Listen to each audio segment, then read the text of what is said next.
Buenas tardes a todos, a todas, por acompañarnos en otra actividad más del Festival Literario Virtual Leer de Cerca. En esta tarde tenemos una presentación muy especial para nosotros, que son una colección de libros de escritores coahuilenses, en los que participan Julio Torri, Manuel Acuña, entre muchos otros. Para comenzar en esta presentación, voy a dar lectura a la semblanza de las dos personas que hoy nos acompañan.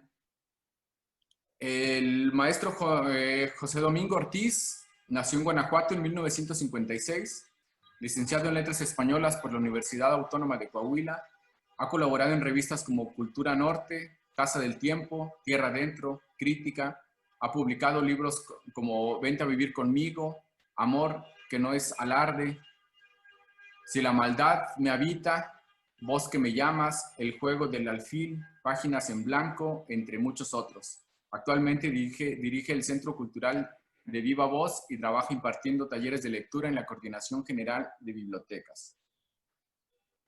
Nuestro otro presentador es Javier Fuentes de la Peña, periodista y escritor. Nació en Saltillo el 5 de mayo de 1975, licenciado en Ciencias de la Comunicación con especialidad de periodismo, seleccionado entre jóvenes periodistas para participar en el taller de narración impartida por Gabriel García Márquez, maestro en periodismo por la Universidad Complutense de Madrid y en letras españolas por la Universidad Autónoma de Nuevo León. Actualmente está por concluir su doctorado en comunicación por la Universidad de Navarra en España. Ha sido columnista en los periódicos Siglo de Torreón, Palabra, Mañana de Nuevo Laredo y Zócalo de Piedras Negras. Fue director artístico de Radio Concierto y codirector de la sección internacional de periódicos ABC de Madrid. Y pues bueno, sin más preámbulo, los dejamos. No sé si empezamos contigo, José Domingo. Claro, claro. Bueno, de entrada, quiero decirles que para mí la invitación la agradezco.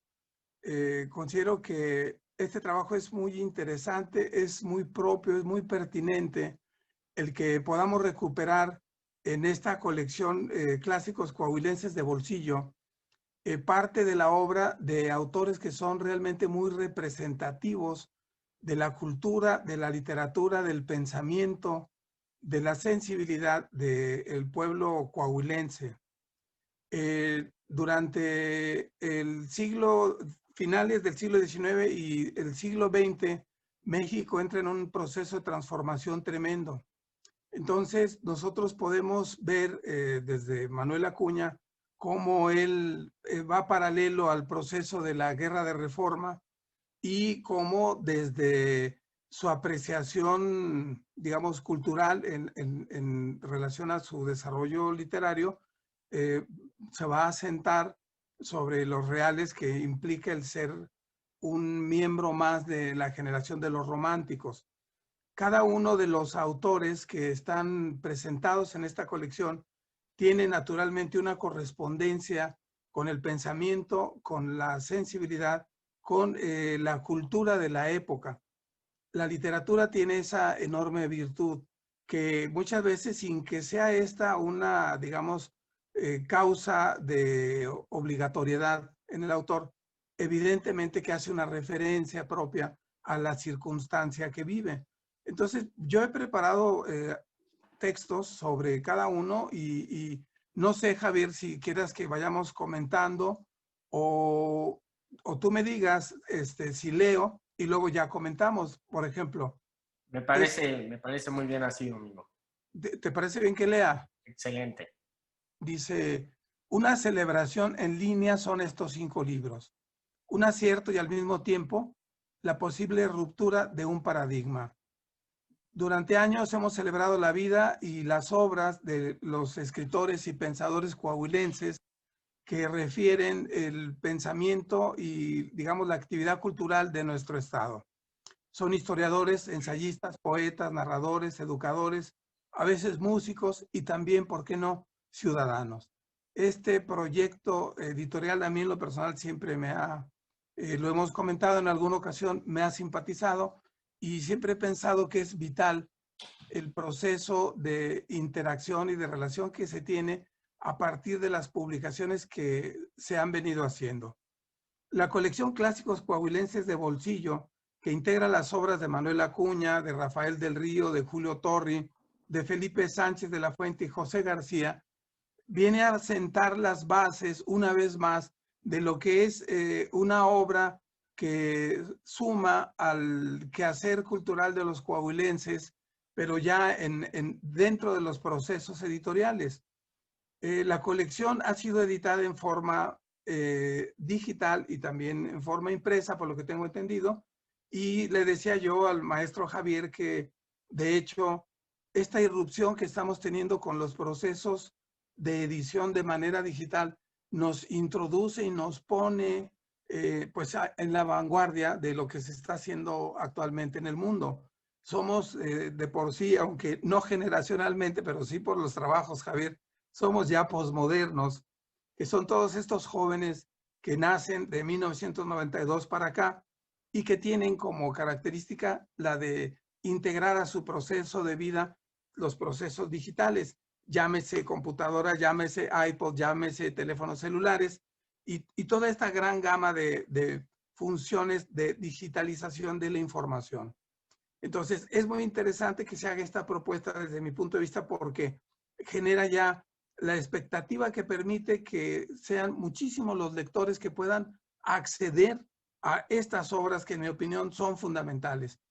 Obviamente que en Coahuila tenemos otros autores que también son representativos incluso de esta época, pero por lo pronto estos 5 me parecen a mí por la lectura de los textos que son verdaderamente fundamentales, por la calidad, por el manejo del pensamiento, por la habilidad para versificar, por la conceptualización, por el dominio de las estructuras a que se refiere cada uno. Entonces, en lo que se refiere al proceso de lo que considero yo que es la ruptura de un paradigma, me parece a mí que este hecho representa la ruptura de un paradigma editorial, que según Thomas Kuhn, en la revolución de las estructuras, se rompen las estructuras ante los cambios que de manera inminente se presentan. Claro que en el ámbito de las ciencias, sus aplicaciones, sus resultados, sus métodos de comprobación y en este caso sus procesos y la elaboración de los mismos son reflejadas en la vida diaria. Nosotros, nuestra generación, nos ha caracterizado el hecho de ser hijos de un proceso educativo libresco. Toda la vida, Javier, tú y yo y los compañeros que nos están ayudando para el programa, hemos sido gente que, digamos, crecimos y nos desarrollamos por la cultura libresca. Entonces, es muy interesante cómo aquí, del concepto del libro editado, del concepto del libro hecho en forma física, lo hemos platicado en otras ocasiones, ahora vamos al concepto del libro digital. Y esto es muy interesante porque el libro es el resultado de un proceso del conocimiento y es la integración de saberes, es una estructura cultural que se soporta a sí misma y que permite, dependiendo de los temas a tratar, a través de una estructura general, generar, por ejemplo, un planteamiento, el desarrollo, una conclusión y, vamos, el cierre de la edición. Entonces, dependiendo del tema, por ejemplo, si es poesía, si es ensayo, si es teatro, si es, digamos, si son estampas, dependiendo de la estructura literaria que se refiere y la compilación y el ordenamiento que le da el autor y con el asentamiento o con la acentuación más bien que da el editor, se configura digamos, el discurso amoroso de un tema.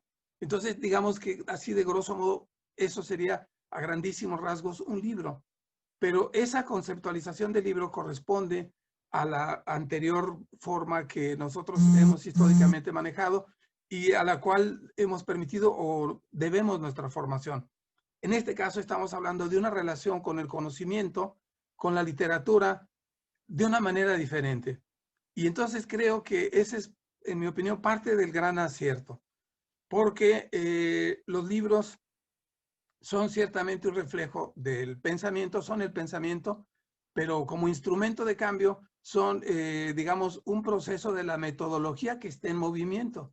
Entonces, en este caso, el que se hayan editado los libros de esta manera, a mí me entusiasma muchísimo. Yo les comentaba que he publicado, he participado en Barcelona, estamos publicando en Barcelona, en Chile, en Argentina, naturalmente en México, en Chiapas, y somos leídos por gente que está en Honduras, gente que está en Rusia, gente que está en Alemania, gente que está en África, bueno, gente que está en los lugares más remotos que uno se puede imaginar.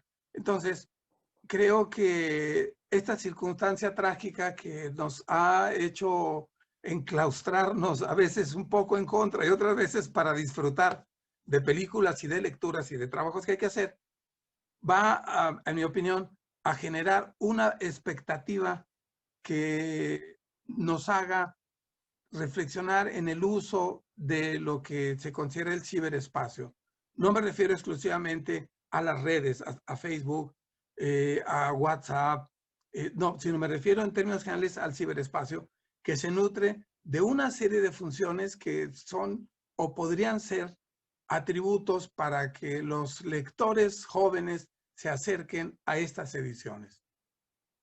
Entonces, voy a hablar ya de Rafael del Río, que escribe un libro de prosas olvidadas. Sus referencias autorales nos permiten verlo en la obra de Baudelaire, de Óscar Flores Tapia, de Ramón López Velarde, de Juan Ramón Jiménez, de León Felipe, de Teresa de la Parra, de Francis James y de Gabriel Miró, entre otros. Escribir estampas o narraciones sobre el Fortín de Carlota, el Cerro del Pueblo y sobre sitios del Saltillo de antaño, que es justamente el Saltillo de hoy, puesto que ni los caminos, ni los lugares y muchas veces ni los mismos recuerdos se pierden, porque justamente alguien como Rafael del Río los ha recuperado y hecho permanecer por la escritura. Una muestra de la religiosidad por Saltillo y sus lugares la tenemos en el siguiente fragmento. Nuestros recreos infantiles de asueto escolar transcurrían felices en su contorno, correteando montaraces y libres por todos sus rumbos.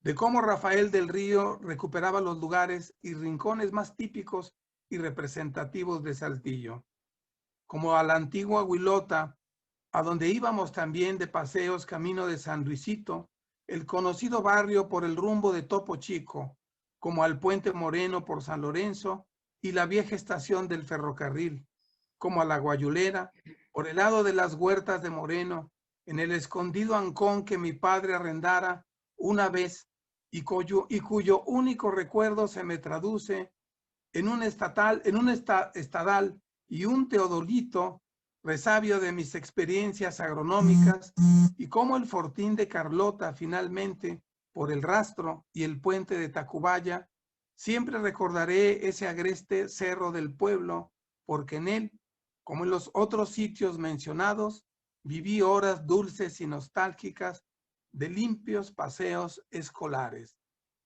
Qué grato aroma de tardes humedecidas por la lluvia, de tardes en largas caminatas en la Alameda, de tardes con la novia tomada de la mano, donde se contaban acaso por entretención las ojivas que tenían los respaldos de las bancas. ¿No era acaso una sencilla muestra de la felicidad? Rafael del Río tiene los instantes, el toque del fotógrafo que recupera una escena o que recupera un lugar o una relación de sentido y significado. Esa es justamente una de las labores de las estampas, de los recuerdos, la perpetuación de la memoria. Escritura que es una celebración y la recuperación de momentos memorables, que los saltillenses lean a Rafael del Río para que reconozcan en los detalles que describe la más pura intensidad de la inocencia. Excelente, Domingo. Qué bello fragmento, citas de este gran libro de Rafael del Río. Al editar esta obra, Domingo, de Rafael del Río, quisimos rescatar el amor que él sentía por su tierra, y por su tierra debemos decir Coahuila, porque muchos lo ubican como lagunero, otros como saltillense, y es que en estas dos grandes ciudades ahora practicó su pluma, y además trabajó muchos años dentro de la Universidad Autónoma de Coahuila. Ahí fue Primero, alumno del Ateneo Fuente, como bien sabrás. Bueno, él nació en Saltillo en febrero de 1915. Fue secretario y tesorero también de la Universidad Autónoma de Coahuila, profesor de literatura española y, lo que más me llama la atención, cofundador de la editorial Papel de Poesía. Mira. Esta editorial que nos dejó muchas grandes páginas y grandes lecturas a quienes nos gustan las letras coahuilenses. Fue miembro fundador del Liceo Lagunero, igualmente. Colaboró en Cauce y también colaboró en El Siglo de Torreón, este insigne diario de La Laguna. Su obra se incluye principalmente en la antología Las Voces del Tranvía. Aquí se tituló Prosas Olvidadas, Estampas y Recuerdos.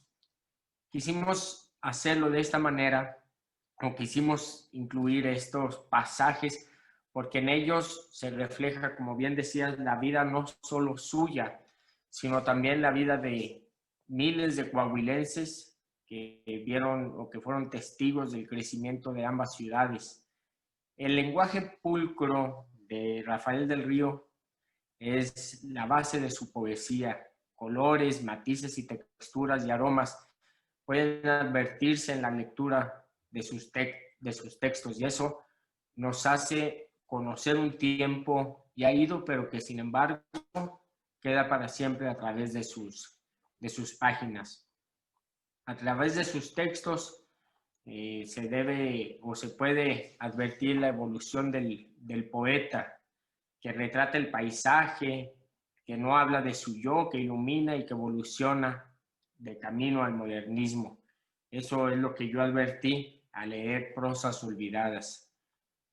En el camino de dicha evolución como escritor, Rafael del Río busca y experimenta con otras estructuras de lenguaje, otras formas, otras redes formadas con palabras para atrapar al lector. En estos relatos poéticos que nos citaste alguno de ellos, Rafael del Río representa sin duda uno de los más grandes escritores coahuilenses y que hoy recordamos a través de esta colección clásicos coahuilenses de bolsillo.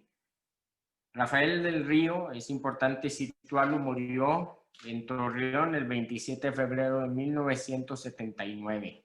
Años más tarde, el Ayuntamiento de Torreón erigió un busto en su honor en la calzada de los escritores de la Alameda Zaragoza.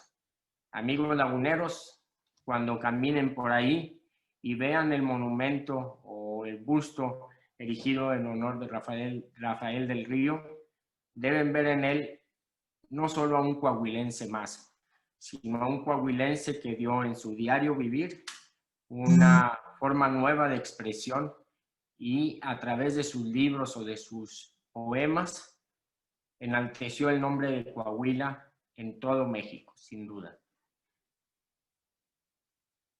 Sí, de hecho, Rafael del Río tiene esa relación de pertenencia con el lenguaje, con los lugares, con los nombres, y tiene, por ejemplo, en el manejo de su prosa, la habilidad de decir lo que tiene que ser únicamente, no va más allá, no es muy de, digamos, una prosa que tuviera mucho, estuviera alambicada, al contrario, es muy puntual, pero sabe manejar muy bien la emotividad en sus textos.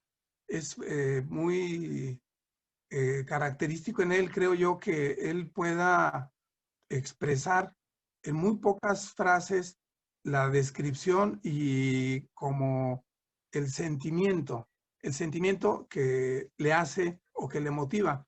Cuando hablamos de literatura, estamos hablando del manejo del lenguaje, estamos hablando de las estructuras, estamos hablando de las intenciones, pero algo que es muy importante que señala Gastón Bachelard en La Poética del Espacio es la carga del sentido, el sentido. Entonces, a mí me parece que Rafael del Río tiene eso, haz de cuenta que va modulando las tonalidades y es como si estuviera haciendo con las palabras trazos de colores y va ambientando, va generando una panorámica.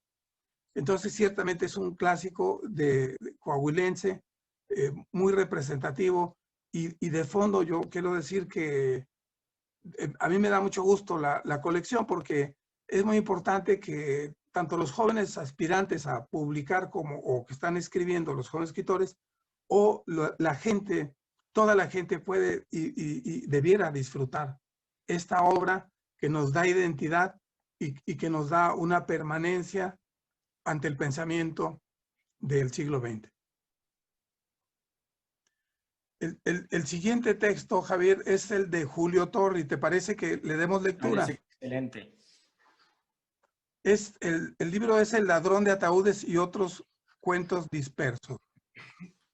Hablar de Julio Torri es hablar de los contemporáneos, de Alfonso Reyes, de Vito Alessio Robles, de Manuel Gutiérrez Nájera, de Jorge Cuesta y de Eca de Quirós, que no es contemporáneo, de Rodenbach, de Homero, de Honorato de Balzac, de Miguel de Cervantes Saavedra, de Manuel de la Parra, evidentemente de Javier Villaurrutia y de José Gorostiza, así como de Rebolledo y Rafael López, que a decir de Torri merecían figurar en la excelente antología de la poesía española e hispanoamericana de Federico Dionís, entre otros muchos.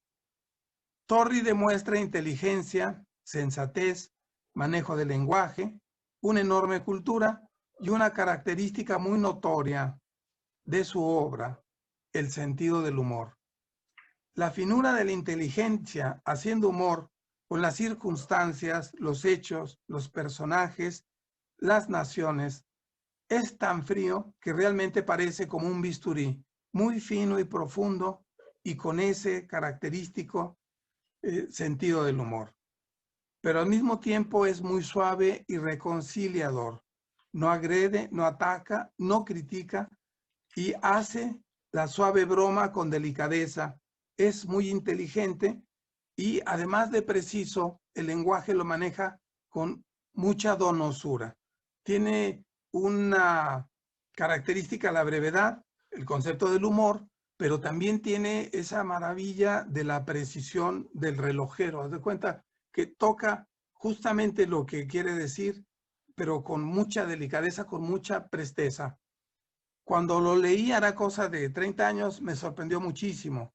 Lo disfruté otro tanto y cuando entendí a Juan José Arreola, reconociendo en él a uno de sus avatares, me di cuenta que Torri es un ejemplo de la literatura, breve, humorística, a veces casi cáustica y deliciosa, un toquecito en la conciencia y basta y sobra. En esta edición aparecen algunos textos que en otras ediciones han sido integradas a de fusilamientos, que por cierto, esa historia que cuenta del fusilamiento, donde hace escarnio del hecho de fusilar y ajusticiar, sucedió aquí en Saltillo.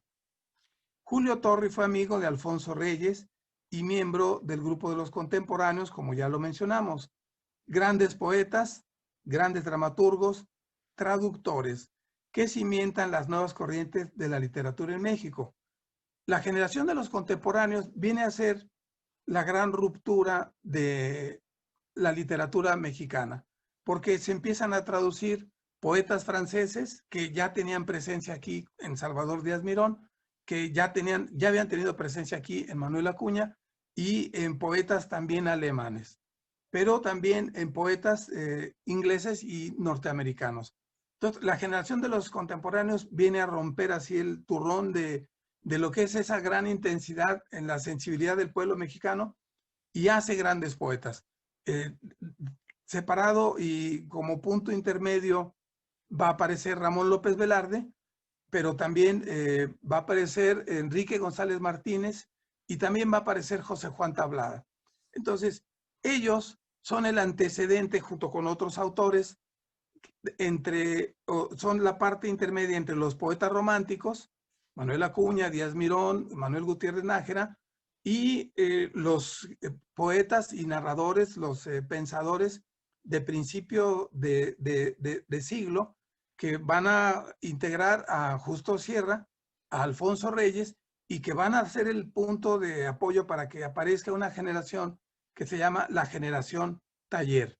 Pero entonces, de la novela de la Revolución, hay este punto intermedio en el desarrollo de la literatura, que empiezan las traducciones con los contemporáneos, y entonces Julio Torri, con esa característica de tener una obra realmente muy breve y hacer una obra que hace un estudio de la literatura universal, que sinceramente no he leído, se convierte prácticamente en un clásico de la literatura contemporánea en México.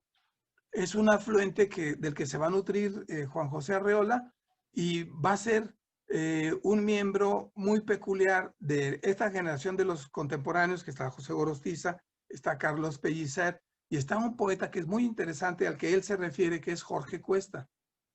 Jorge Cuesta es otro gran poeta que, a decir de Torri, opta más por la inteligencia que por la sensibilidad. Dice, es un poeta muy mental.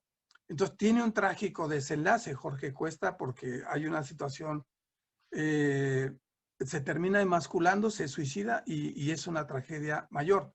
Pero la gran, digamos, representación de Cuesta como miembro de la generación de los contemporáneos es la antología de la poesía mexicana, en donde excluye a algunos autores, y entonces eso implica una serie de situaciones y de enfrentamientos. Entonces siempre dicen de esa antología que vale lo que cuesta, en el sentido que le hacían la alusión a él.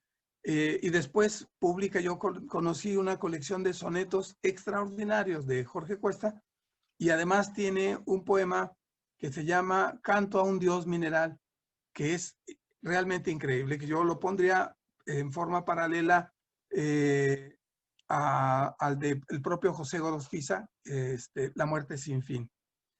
Bueno, el asunto es que hay quien opina que la gran literatura mexicana se robustece a partir de los contemporáneos. Aunque puede ser interesante esa propuesta, no lo es del todo, porque simplemente con la novela de la Revolución tendríamos para considerar que hay una gran novelística mexicana, como habrán algunos años después. Habrá la poesía, la dramaturgia, el cuento, el ensayo y un enorme trabajo de traducción que naturalmente enriquece la cultura, labor que fue fuertemente cimentada y desarrollada por el Fondo de Cultura Económica con don Daniel Cosío Villegas. Entonces, digamos, paralelos a la generación de los contemporáneos, surge la generación del 27, y antecedente de la generación del 27 es la generación del 98. Pero entonces viene también el problema de la guerra civil en España, y entonces tenemos a esta nueva generación que va a surgir a partir de los emigrantes españoles, que se vienen filósofos, se vienen poetas, se vienen editores y se vienen cineastas. Entonces, ese gran, digamos, legado por circunstancias trágicas que tienen que huir de la dictadura, cuando es asesinado, es fusilado Federico García Lorca, cuando huyen los intelectuales españoles y vienen a México, son acogidos fraternalmente, y la aportación que ellos hacen genera un momento de la cultura en México increíble. Entonces, esta generación de los contemporáneos se ve nutrida por las traducciones, por los proyectos editoriales y naturalmente por la propia generación del 27 y la que le antecede, que es la del 98. Entonces, esa situación, junto con la salida de México del proceso de la revolución, la consolidación de las instituciones, empieza a generar un cambio histórico y a lograr que podamos tener autores que más adelante se van a consolidar, como Rubén Bonifaz Nuño, como Alichu Macero, como el propio Octavio Paz, que más adelante cito cuando él dice que por vez primera seremos o somos contemporáneos de los hombres de todos los tiempos. Es decir, toda esta es una plataforma ideológica, artística, de corriente de pensamiento crítica continua, que va a anteceder lo que creo yo que es la conceptualización de la universalidad, del que nos veamos ya desde una panorámica universal, al lado de las grandes culturas. no en ese proceso formacional, Javier, no en ese proceso fundacional al que se refiere Octavio Paz en El laberinto de la soledad, cuando habla de la pérdida de identidad, sino más bien ya en un proceso de la consolidación que nuestros autores como Julio Torri, coahuilense, saltillense, van a reflejar en su obra, en donde además él es traductor también, pero además es un gran lector de la literatura francesa, de la literatura inglesa, naturalmente de la literatura mexicana. Entonces, nosotros, digamos los lectores, nos empezamos a nutrir de estas vertientes del pensamiento universal, y eso robustece enormemente la literatura en Coahuila, de manera tal que podamos tener exponentes de esta talla de Julio Torri, que actualmente es perfectamente vigente, que es otra de las características, salvo uno de los autores, pero casi todos son perfectamente vigentes. Incluyo al propio Manuel Acuña, porque de Manuel Acuña tenemos esa idea a veces que es un poco digamos, relacionada al suicidio, y que es un poeta romántico. Manuel Acuña es un poeta exquisito, que además tiene un maravilloso sentido del humor. Hay que leerlo. Sí, desde luego. Y qué gran relato y qué gran análisis haces de la obra y de la vida de Julio Torri, y quien quizás junto con Manuel Acuña representa lo más alto o lo más conocido o más valorado de las letras coahuilenses a nivel internacional. Sin duda, como tú lo dices, están perfectamente vigentes en la lectura, en sus mensajes, a pesar de que Julio Torri, por ejemplo, nació, o más bien fue bautizado en Saltillo. Nació y fue bautizado en Saltillo el 15 de julio de 1889, en la parroquia de San Esteban, a unos metros de su casa natal en la calle de Victoria. Sí. Recordemos, ahí hubo una librería en donde vivió Julio Torri, del Fondo de Cultura Económica, según recuerdo. Sí, sí. Ensayista y prosista saltillense de aguda inteligencia y perfección verbal, Julio Torri es, como tú decías, sin duda uno de los escritores mexicanos más reconocidos del siglo pasado. Y además, hay que decirlo, Julio Torri llegó a la Ciudad de México, donde se ve expuesto a todas las corrientes literarias del momento, donde conoce a tantos escritores que ya estaban generando movimientos, no solo en México, sino en España. Llegó a la Ciudad de México justo a los 19 años de edad, más o menos como Acuña. Ahí cursó sus estudios en la Escuela Nacional de Jurisprudencia. Ahí frecuentó a Alfonso Reyes, otro norteño, a José Vasconcelos, a Antonio Caso y a otros escritores e intelectuales que junto con él serían conocidos más tarde como la generación del Ateneo, en referencia al Ateneo de la Juventud, fundado en 1909 por Pedro Enríquez Ureña. El escritor saltillense Julio Torri es considerado precursor del microrrelato. Es, como tú decías, conciso, no sobra ni falta nada en sus relatos. Es una maravilla el leerlo. ¿Por qué? Porque nos habla de ese análisis de un escritor que es completamente vasto en su lenguaje, pero quizás depurado en sus ideas, donde no falta ni sobra nada. Es uno de los escritores nacionales con mayor fortuna, pues cultivó la literatura reflexiva. Su obra, como lo decíamos, es muy perfeccionista, de un elegante y fino sentido del humor, como también lo es Manuel Acuña. Es un ejemplo de las letras mexicanas modernas, sin duda.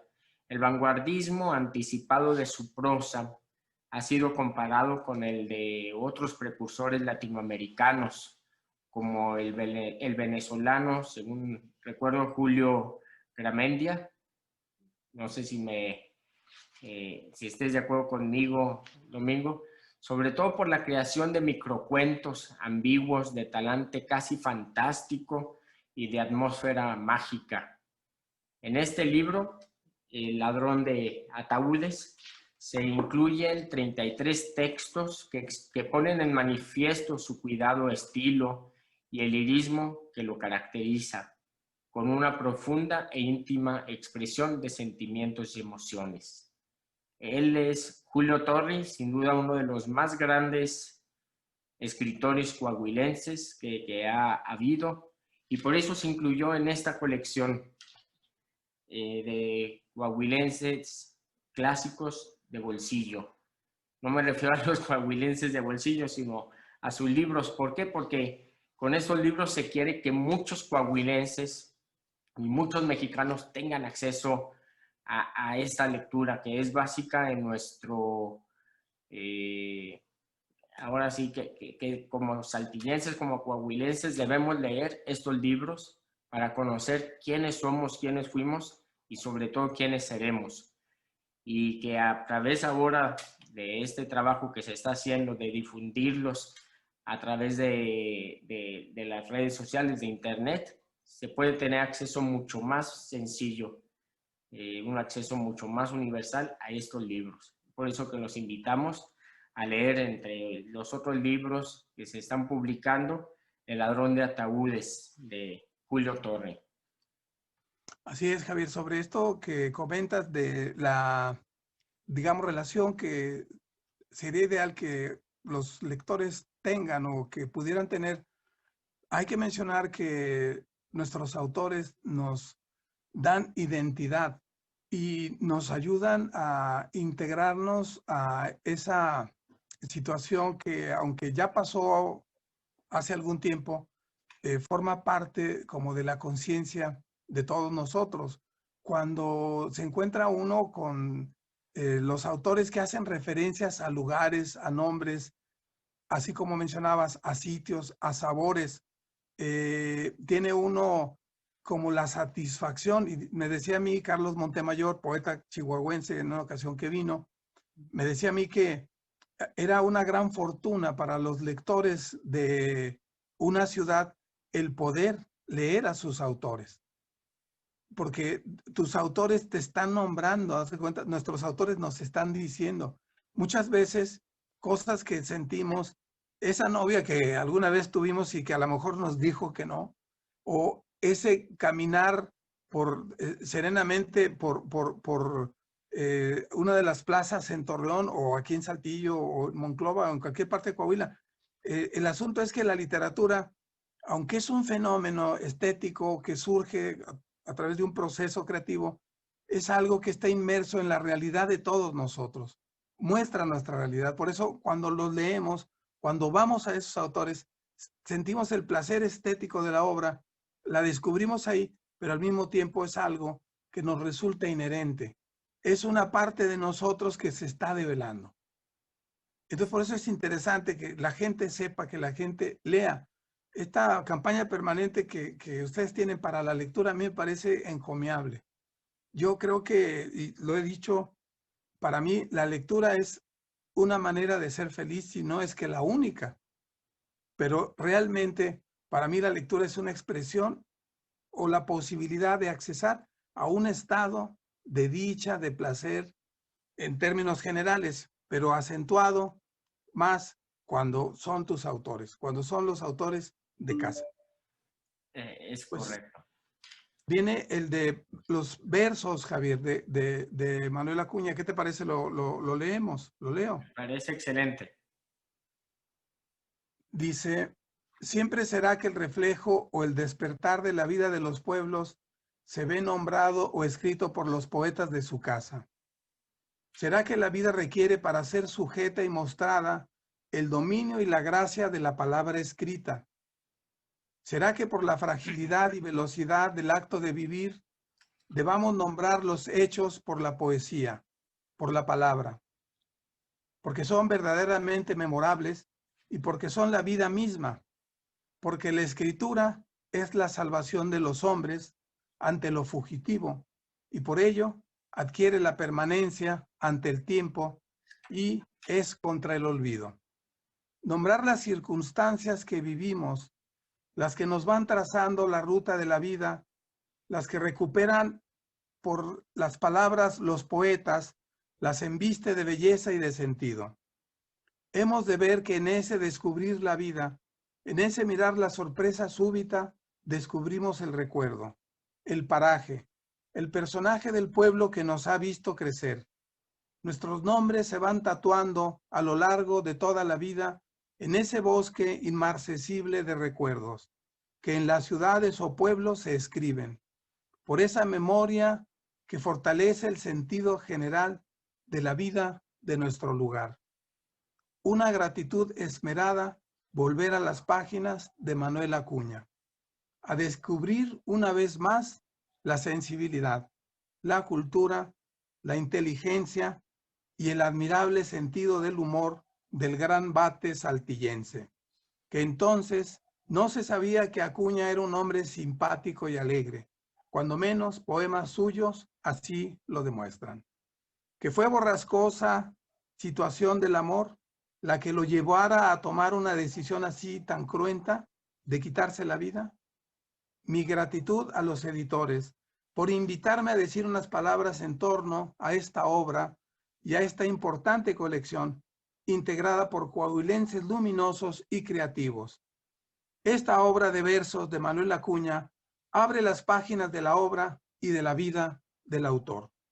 Desde que fuimos niños lo leímos y nos manteníamos siempre en suspenso de saber de sus emociones, de saber de sus claros lances, de saber de sus enormes poemas.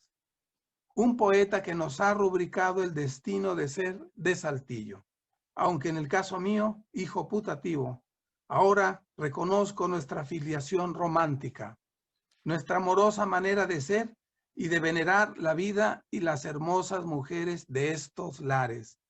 ¿Qué poeta podría sustraerse a la belleza de las palabras y de las hermosas mujeres saltillenses? Que pudieran evitar el amoroso afán de formar una familia con hijos bien formados y honestos. Porque este libro de versos que ha sido editado con todo cuidado y ha convertido el hacer los libros en una forma externa de la pasión, en una obra que por póstuma y pese a ello sigue siendo perfectamente vigente, ya que nos habla del amor, de la soledad, del sentimiento, de la solidaridad y del mundo. Manuel Acuña es un poeta que puede ser visto como todos los poetas del mundo, desde el alcance de su obra, desde su vida, desde la historia y naturalmente desde el disfrute y amoroso tormento que nos muestra lo que nombra. Es algo muy alto y deleitable contar con un poeta de casa que debe ser leído y disfrutado por todos. En este Manuel Acuña que hemos leído, epicentro de los jóvenes enamorados, a ellos quiero decirles que bien harían en leerlo, que en sus páginas están escritas los derroteros de nuestra vida y de alguna manera la medida del mundo y la naturaleza.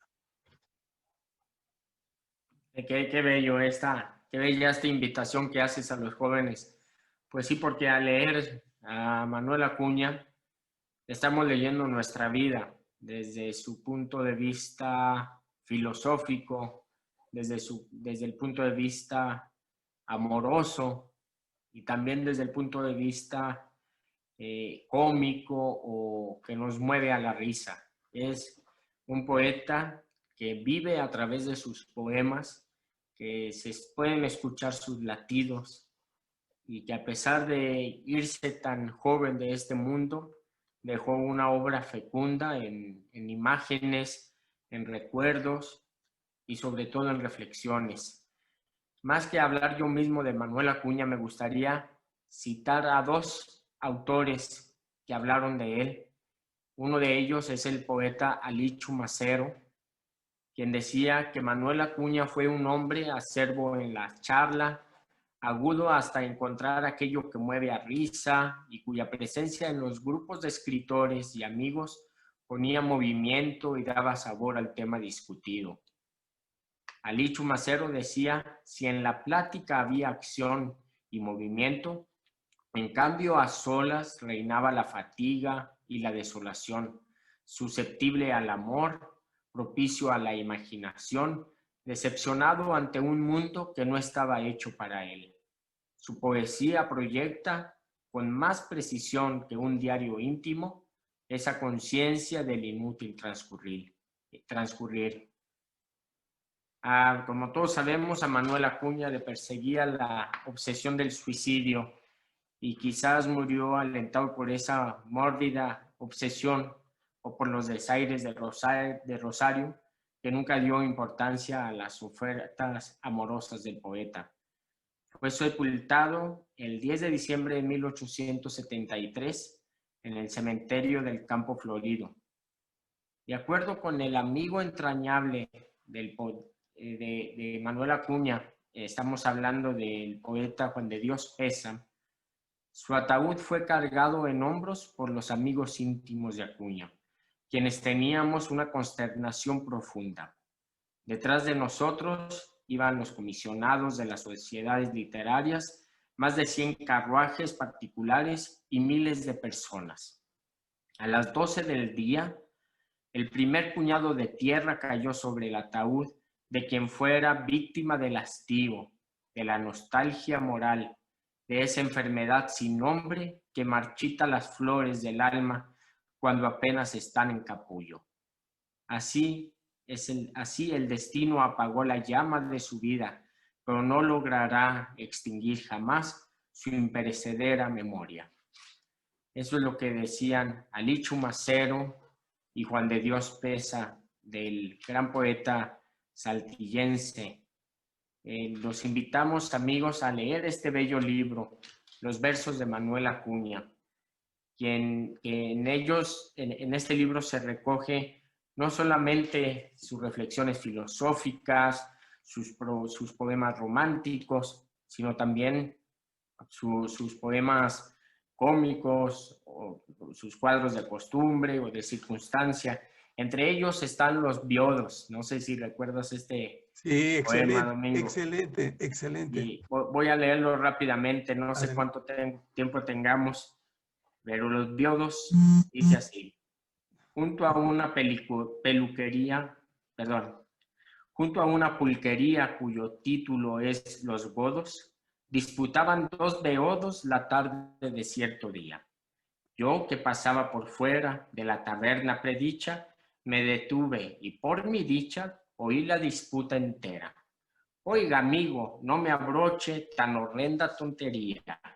Yo le digo que es de día, pues yo digo que es de noche. Pues yo el sol es lo que miro y no hay estrella ninguna. Pues yo digo que es la luna y muy grandotota de al tiro. Es que a usted ya se le escapa toditito, don prefecto, porque ya siente el efecto del maldecido Tlamapa. ¿Qué Tlamapa ni qué nada? A mí el pulque no me aprieta.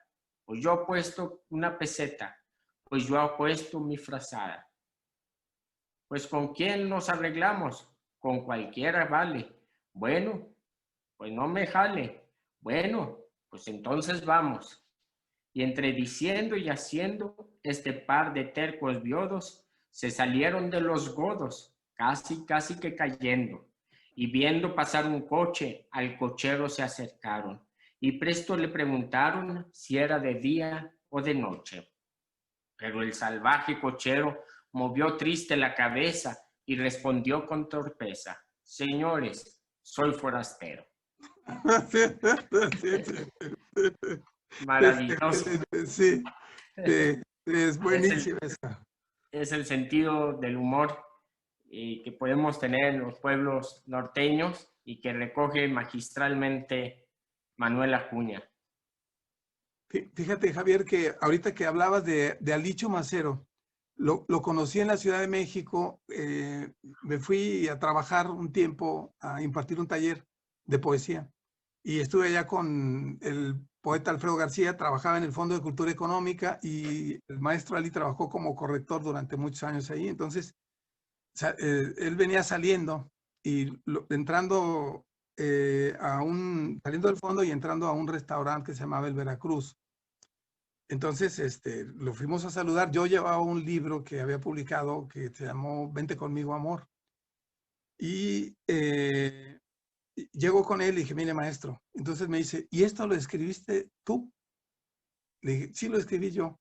Entonces lo abre y dice, ¿y son sonetos? Sí.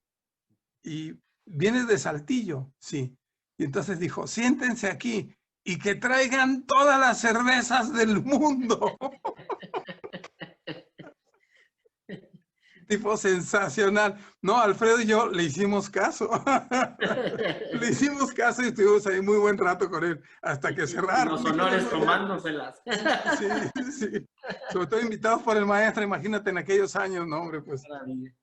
Grato, muy buen apunte ese que hacías de Manuel Acuña, escrito por Alicio Macero, querido poeta, sí. Así es. ¿Qué te Mira, parece si pasamos ahora con Felipe Sánchez de la Fuente, maestro? cómo no, Tónica de la Sangre.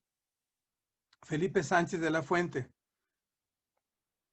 Un poeta de altos vuelos, de pensamiento y dominio de la técnica, conocedor del lenguaje, comprometido con su realidad histórica y responsable desde el punto de vista social. Que esta es una característica muy, muy interesante en él. Es un poeta crítico que habla de la revolución, habla de la independencia y habla de la situación de América Latina y de México a partir de la revolución. Entonces, hay ese gran debate en la literatura que dice, la literatura no se debe contaminar, la literatura no, yo siempre he creído que sí. O sea, el Cid Campeador y el propio Quijote de la Mancha y grandes obras, la Divina Comedia, están involucradas en la circunstancia. Entonces, este poeta a mí me pareció increíble. Felipe Sánchez de la Fuente es uno de los autores coahuilenses que debe ser difundido junto con los otros 4 que integran la presente colección, porque presenta características de calidad en el verso, pulcritud en el manejo del idioma, técnica y dominio de la versificación.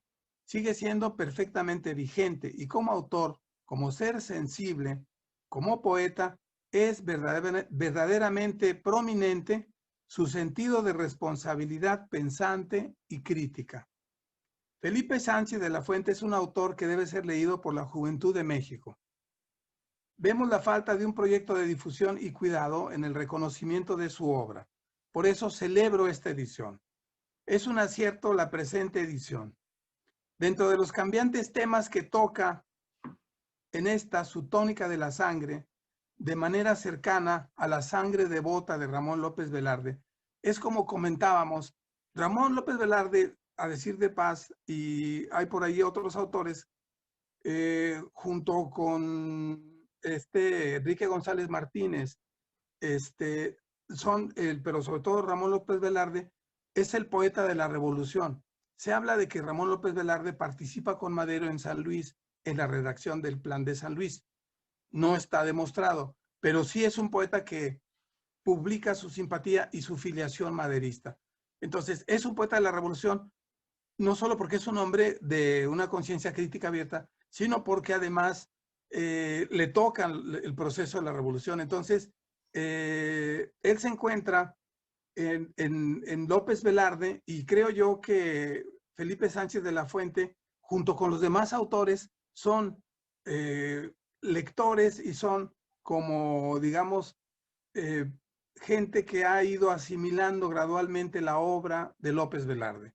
López Velarde es un gran autor mexicano y es, a decir de paz, me estaba brincando, es la consolidación de la poesía mexicana. Aunque yo también siempre he pensado y he establecido cierta discrepancia. Por un lado sí, Javier, pero por otro lado no. Porque para mi gusto, desde Sor Juana Inés de la Cruz, el concepto de la mexicaneidad de la poesía ya está sentado sobre sus 4 reales. Pero claro, López Velarde tiene características como la manera de adjetivar que son verdaderamente increíbles. Uno lee a López Velarde y ves de manera lineal cómo va el verso. Octavio Paz dice en El Arco y la Lira, por ejemplo, que el verso o la versificación es ese irse estando yendo, haz de cuenta. Es algo que de manera sucesiva y musicalmente va a un sitio, ¿no? En el caso del endecasílabo, en la quinta y la sexta, cuando se hace sin alefa, ahí se modula y en el 10º se sube el acento, pero en este caso López Velarde, cuando adjetiva de cuenta, lo hace de una manera increíblemente sorpresiva, que es una de las características que él tiene. Entonces, dentro de los cambiantes temas que toca Felipe Sánchez de la Fuente, en su Tónica de la Sangre, de manera cercana a la sangre devota de Ramón López Velarde, se encuentra la ascensión de la conciencia social y crítica. Lo vemos subir por las altas cuestas de las razones cósmicas que implica enaltecer América, reconocer nuestros orígenes precolombinos y novohispanos, así como ver en ese proceso de la transformación de México el amor a la patria y el sentido de responsabilidad crítica. No es un poeta dedicado únicamente a los amorosos afanes, que es bastante válido.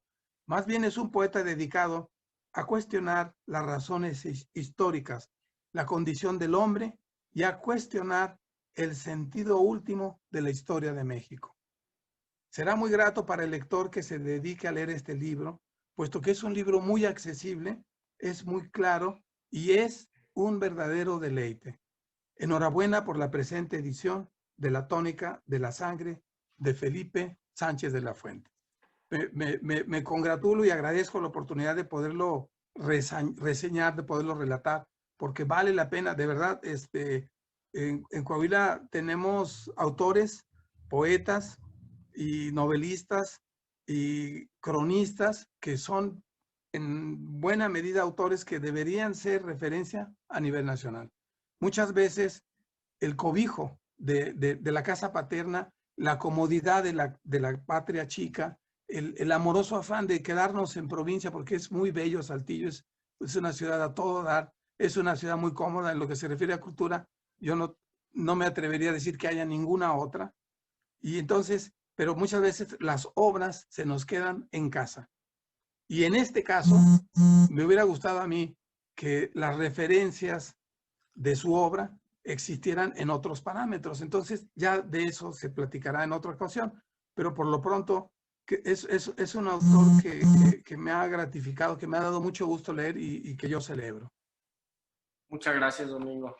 Yo celebro junto contigo la recopilación de parte de su obra en este bello libro Tónica de la Sangre.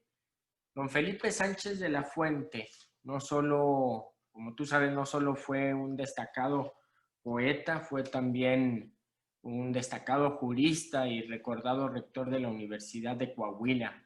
También fue notable poeta, como sabemos, que supo plasmar en sus versos su amor por Saltillo, por el Ateneo Fuente y su admiración por colegas como León Felipe, Jesús Flores Aguirre y José García Rodríguez, entre muchos otros.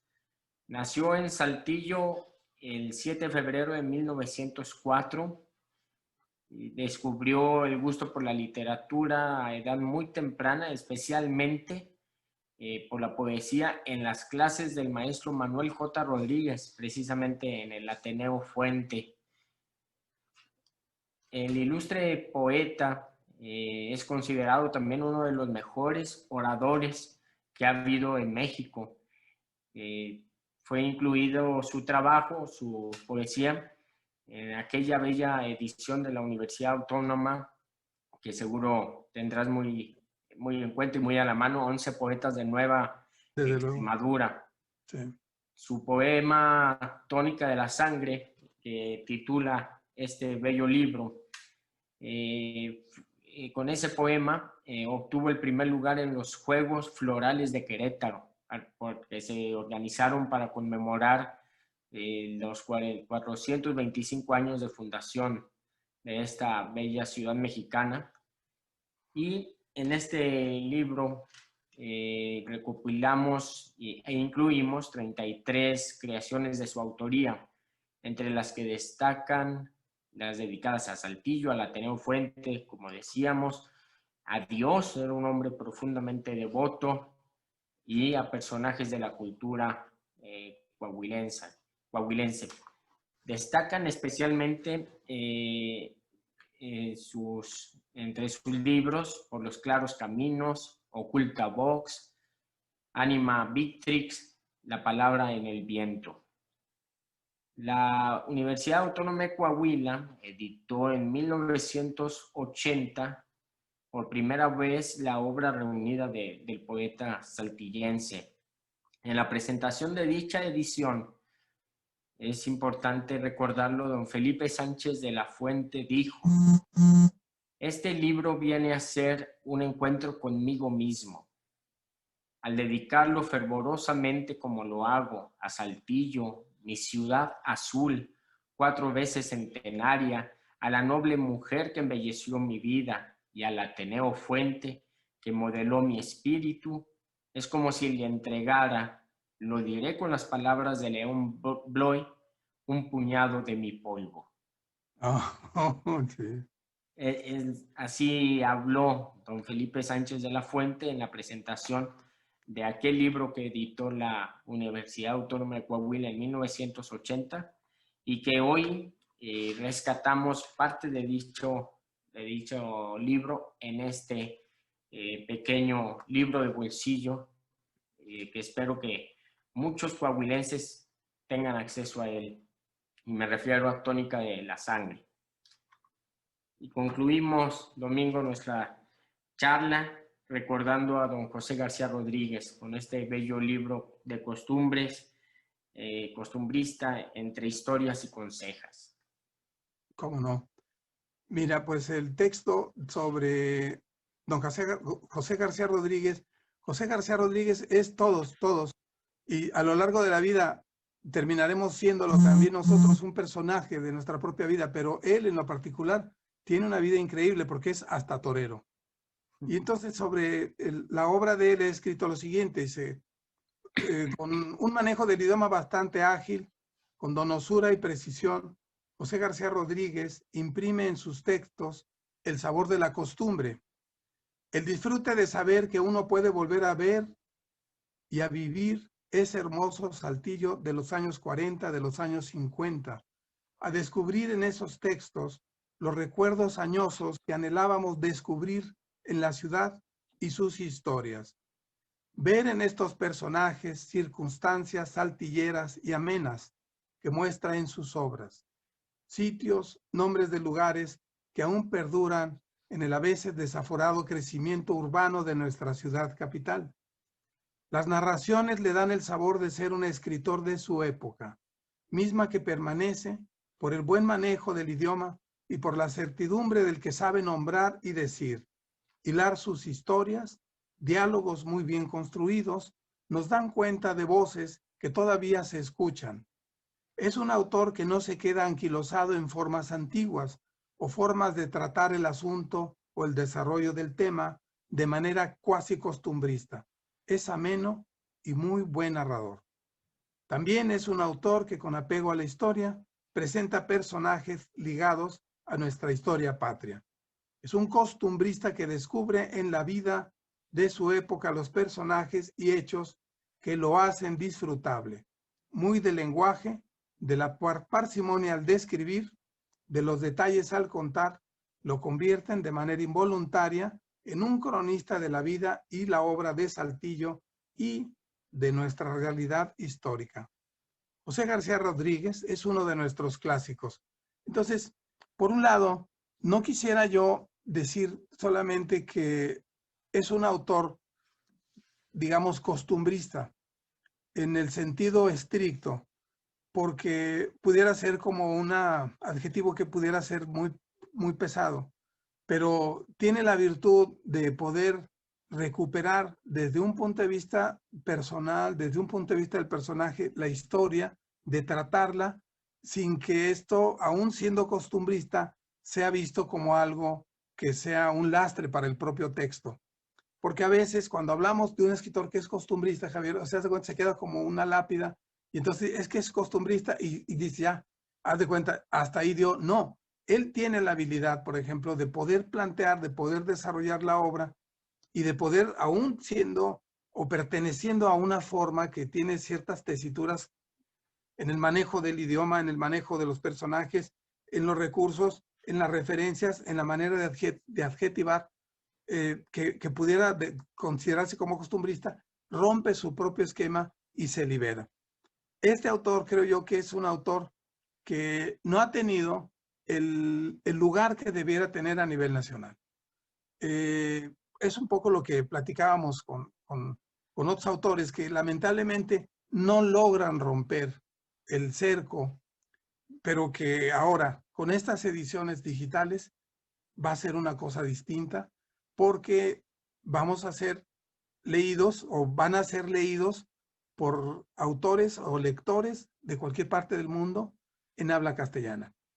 Yo vi una antología de la poesía contemporánea en internet, Javier, que organizan unos poetas catalanes. No me hagas caso, pero aproximadamente hablamos de 1,200 participantes de todo el mundo. Y la antología creo que la integran 200 o 200 y pico de autores. Entonces, el potencial que tiene el que se publiquen los libros en forma digital y en forma impresa es la ruptura de lo que decíamos al principio, de un paradigma en el manejo de la información, en la relación de los contenidos, en el tratamiento del diseño, en el tratamiento visual, y así también de esta manera los libros se salvarán de ser guardados, como lo decíamos, en la axila. Porque es una situación que ahora van a pertenecer a una memoria diferente y a una relación de sentido y significado completamente distinto. Entonces, yo estoy muy complacido y te agradezco la invitación. Todo lo contrario, Domingo, es un honor para nosotros contar con tu análisis sobre esta obra editada y publicada, y además es un honor contarte entre uno de los grandes poetas actuales de Coahuila. Oh, muchas gracias. Enhorabuena, y el agradecido soy yo. Y como tú decías, a través de este telefonito que se puede llevar en la axila, en donde sea, podemos accesar a un sinfín y un universo de autores nuevos, autores clásicos ya, como lo es don José García Rodríguez. Y como decías, en el caso de don Felipe Sánchez de la Fuente, es un autor que vivió en su tiempo, que supo recoger las voces de su tiempo y que participó activamente en el tiempo y en las circunstancias que le tocó vivir. Por ejemplo, José García Rodríguez, además de ser un destacado y consumado ateneísta, fue también diputado local y le tocó formar parte de ese grupo de legisladores coahuilenses que firmaron aquel manifiesto a la nación celebrado en la Hacienda de Guadalupe. Me refiero al Plan de Guadalupe. Sí. Lanzado principalmente por don Venustiano Carranza. Y ahorita que decía que don José García Rodríguez tuvo la habilidad de dejar hablar a cientos de personajes, en este caso saltillenses, a través de sus letras, me gustaría leer rápidamente un fragmento de este bello libro, Entre historias y consejos, que todos debemos leer para reconocernos entre su lectura a nosotros mismos. Y este fragmento que quiero leer se lleva por nombre ¿De qué murió don Crispín? El zapatero don Crispín y doña Petra, su mujer, se hallaban en situación insoportable. Hacía 6 meses que no pagaban la renta del cuarto redondo en que vivían y esperaban por momentos ser lanzados a la calle. Debían en todos los tendajos del barrio y ya nadie les fiaba ni el valor de un cigarro.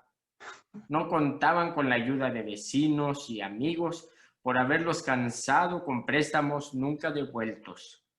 Lo que era más grave, habían vendido algunos pares de zapatos que don Crispín tenía en compostura y cuyos dueños iban diariamente a preguntar si ya estaban. Las causas del desastre eran las borracheras de don Crispín, que a la sazón, como ya era viejo, habían aumentado en intensidad y frecuencia.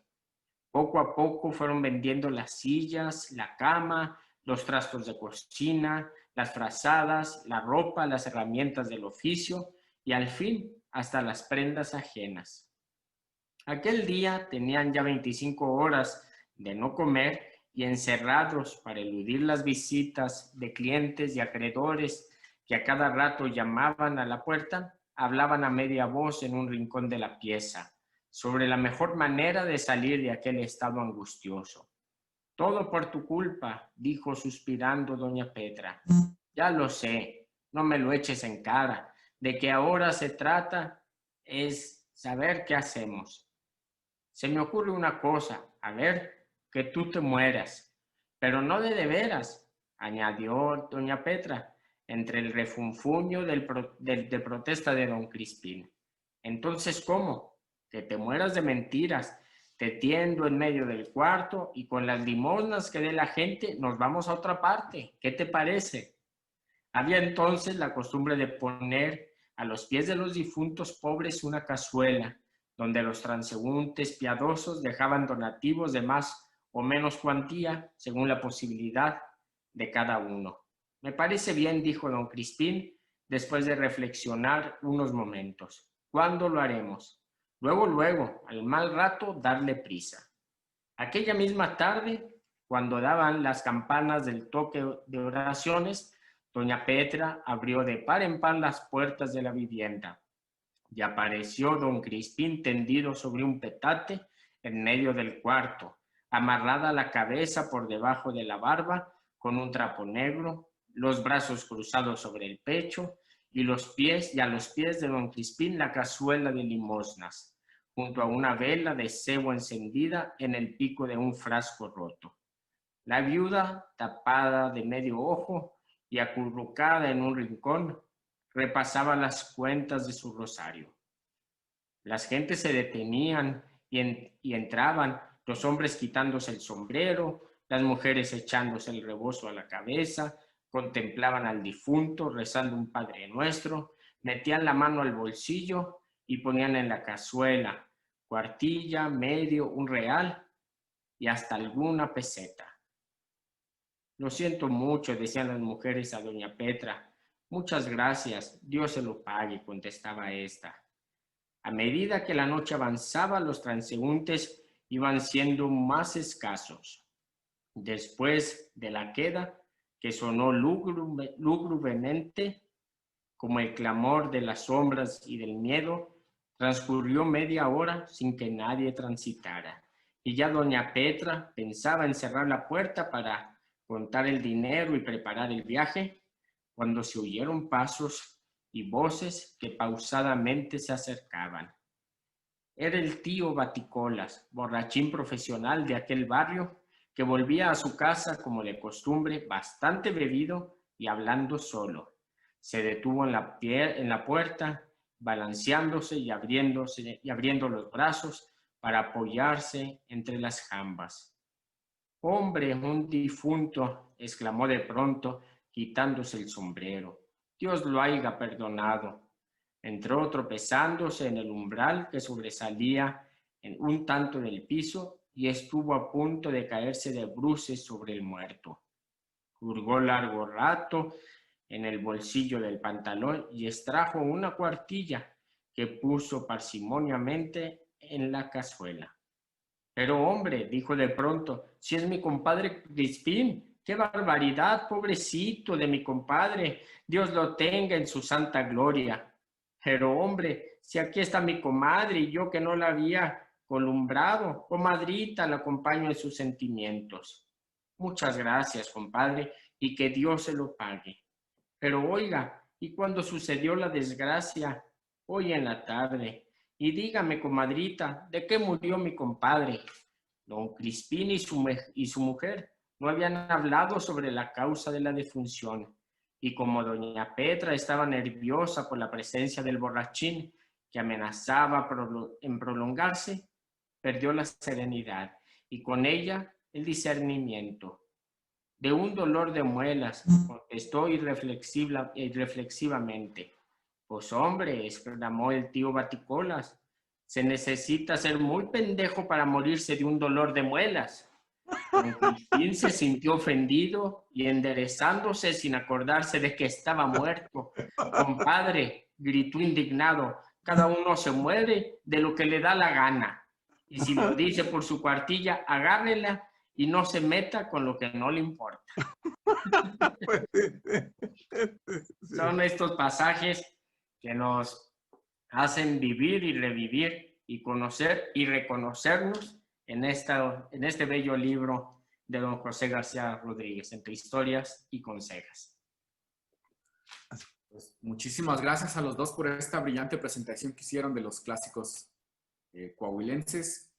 A nosotros no nos queda más que pues, agradecerles bastante por esta presentación y seguirlos invitando a que nos acompañen en las siguientes actividades que tenemos dentro de este festival virtual Leer de Cerca. Y pues, nada, es todo. Muchas gracias. Gracias a ti, Alejandro. Muchas gracias, Domingo. Hasta luego, hasta la vista. Gracias. Hasta luego.